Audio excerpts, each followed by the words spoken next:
এই যে বন্ধুরা, এই যে ফুলকপি আলু দিয়ে আর বেসনের বড়া তৈরি করেছি। এটা দিয়ে তরকারি করব আজকে নিরামিষ। এতে তেল দিয়ে দিয়েছি, যে 5 ফোড়ন জিরে দিয়ে দিব। এবারে শুকনো লঙ্কা, কাঁচা লঙ্কা, এটা হচ্ছে তেজপাতা, গরম মশলা দিয়ে দিলাম। এবারে দিব টমেটো, আদা বাটা। এই যে টমেটো দিয়ে দিলাম, লবণ, আদা বাটার সঙ্গে হলুদ গুঁড়ো, কাশ্মীরি লঙ্কার গুঁড়ো, এটাকে মিক্সড করে নিব।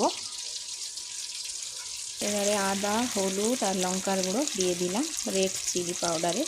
এটাকে ভালো করে কষাবো। এবারে ধনে পাতা আমি একদম মশলাই দিয়ে দিলাম। কষানো হয়ে গেছে, ফুলকপি আলুটা দিয়ে দিলাম। কষানো হয়ে গেছে, এবারে জল দিয়ে দিব।